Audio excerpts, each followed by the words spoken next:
आपको दिखाते हैं कि दुनिया के सबसे तेज धावक यूसेन बोल्ट ये करिश्मा कैसे कर पाते हैं। आखिर कोई कैसे इतनी तेज दौड़ सकता है? क्या है इसमें जो ये धावक दुनिया के हर दौड़ में रिकॉर्ड को तोड़ने के लिए बेताब रहता है? एक नजर डालते हैं जमैका के एक छोटे से कस्बे से शुरू हुए बोल्ट के सफर पर।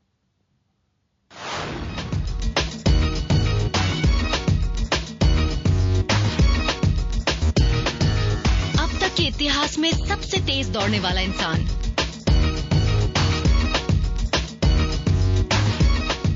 खेल की दुनिया का सबसे बड़ा महारथी, सिर्फ 25 साल की उम्र में खेल का लेजेंड,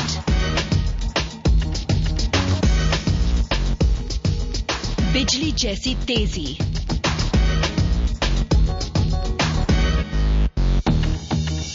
यूसेन सेंट लियो बोल्ट।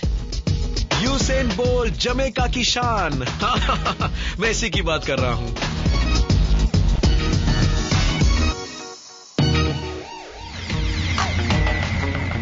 यूसेन बोल्ट की इतनी बड़ी कामयाबी को समझने के लिए हम एक जमैकन गांव ट्रिलोनी गए, जो इस आइलैंड में उत्तर में बसा है और इस देश की राजधानी किंगस्टन से 4 घंटे की दूरी पर है।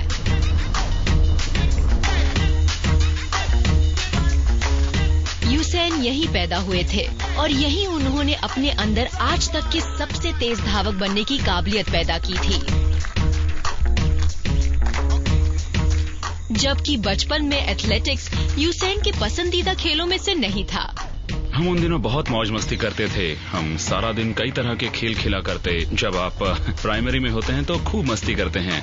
हम दिन भर गलियों में क्रिकेट खेला करते थे। स्कूल से घर आने के बाद हम कुछ पत्थरों से क्रिकेट खेलते या फिर फुटबॉल या ऐसा ही कोई गेम। कई खिड़कियों को तोड़ने का जुर्माना भी हमने भरा है। अच्छा लगता था, मजा आता था। जब हमारे पास टेनिस बॉल नहीं होती थी तो हम संतरों का इस्तेमाल करते थे। हम करीब 10 संतरे लेते और उनके फटने तक खेलते रहते। हम ज्यादा जोर से हिट नहीं करते ताकि वो देर तक चलें। एक बिजली जैसे फास्ट बॉलर, यूसेन को वहाँ से इंस्पिरेशन मिली जहाँ से आप सोच भी नहीं सकते। जब भी आप क्रिकेट देखते हैं तो कोई ना कोई टीम आपकी पसंदीदा बन जाती है और चूंकि आप वेस्ट इंडीज से हैं तो जाहिर है आप वेस्ट इंडीज को ही पसंद करेंगे। लेकिन मेरी पसंदीदा टीम पाकिस्तान की थी। वकार यूनिस मेरे फेवरेट बॉलर थे। मुझे उनको खेलते हुए देखना अच्छा लगता था।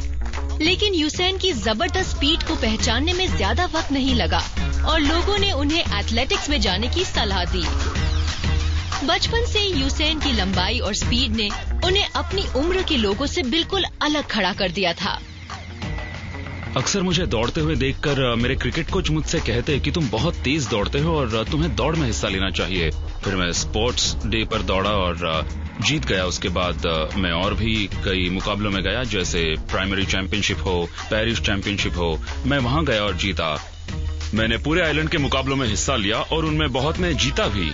मुझे इनमें मजा भी आता था और क्योंकि मैं अक्सर जीतता था फिर मैं इसे लगातार करता रहा, दौड़ता रहा और जीतता रहा। ये है William Knibb memorial high school और यहीं पर इस जबरदस्त स्प्रिंटर ने अपनी काबिलियत को दिखाना शुरू किया था।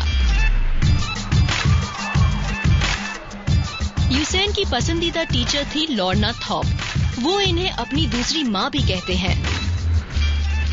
ये जगह यूसेन बोल्ट का घर है। यहीं पर यूसेन अपनी तैयारी करता था। आपको यहाँ सब जगह ग्रास ट्रैक ही दिखाई देंगे और इसी ट्रैक पर उसने कड़ी मेहनत की और कामयाबी हासिल की। और उसके कोच मिस्टर ड्वाइट बार्नेट ने उसकी काफी मदद की और उसके ऊपर बहुत मेहनत की ताकि वो वर्ल्ड चैंपियन का खिताब हासिल कर सके। यूसेन यहाँ हमारे पास William Knibb memorial high school में 12 साल की उम्र में आया था और शुरुआत से ही हम उसकी काबिलियत को पहचान गए थे। उसकी काबिलियत छुप नहीं सकती थी और अक्सर खेल के मैदान में क्रिकेट खेलते हुए, फुटबॉल खेलते हुए या दौड़ते हुए दिखी जाती थी।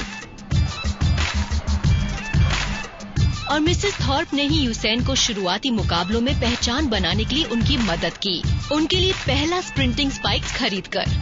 हमें उस पर गर्व है और इस बात का फक्र भी कि वो हमारे स्कूल के परिवार का सदस्य है।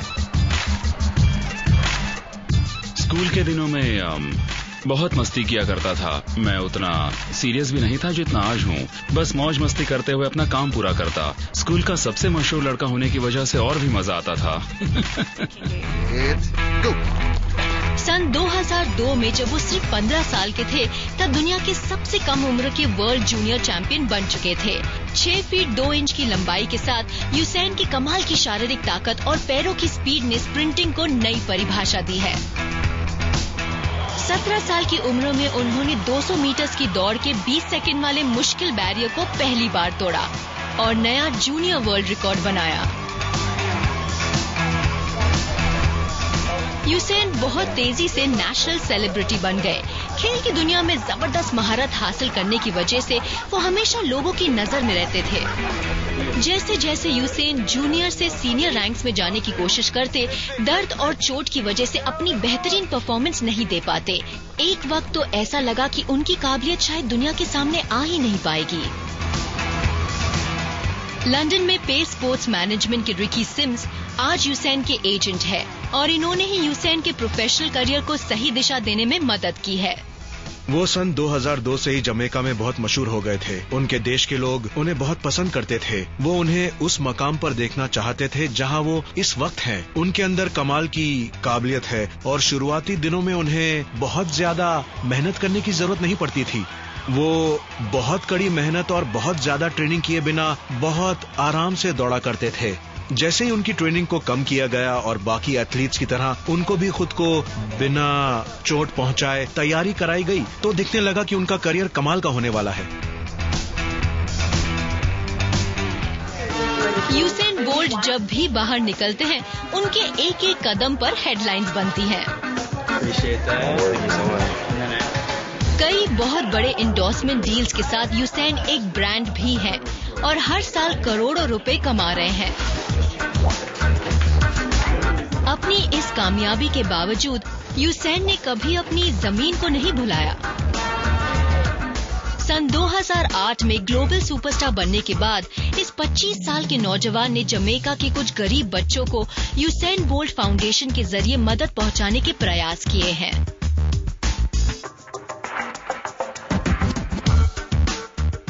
अपने लोगों के लिए कुछ करना बहुत जरूरी है और यही मेरा मेन गोल है। मैं बहुत कुछ करना चाहता हूँ, कुछ भी जो मैं कर सकता हूँ, लेकिन मेरे लिए सबसे जरूरी बच्चे हैं क्योंकि मेरे हिसाब से बच्चे ही इस दुनिया का भविष्य हैं।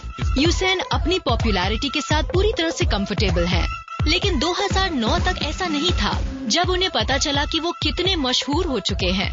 मेरे ख्याल से 2009 के बाद मुझे एहसास हुआ कि बात कुछ ज्यादा ही बड़ी हो गई है। ये एक तरह से झटका लगने जैसा था। मैं स्टार्स से मिल रहा था, मैं उनसे कहता मुझे उनसे मिलकर खुशी हुई और वो पलटकर कहते मुझे आपसे मिलकर खुशी हुई। फुटबॉलर्स के साथ जब मैं यूरोप में था तो मैं ड्रॉगबा से मिला, क्रिस्टियानो से, रूनी से, और ये सब लोग मेरे बारे में जानते थे। वो मुझसे मिलते तो कहते थे कि ओह तुमने कितना अच्छा काम किया है। ये मेरे लिए बड़े फख्र की बात थी कि ये लोग जानते हैं कि मैं क्या करता हूँ, क्योंकि मैं हर दिन इन्हें फुटबॉल खेलते हुए देखता हूँ। उनसे मिलना अच्छा।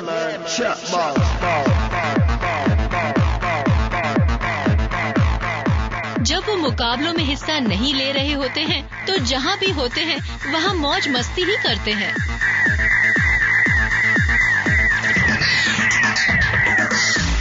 और उनका नया नया शौक है डीजे बनने का।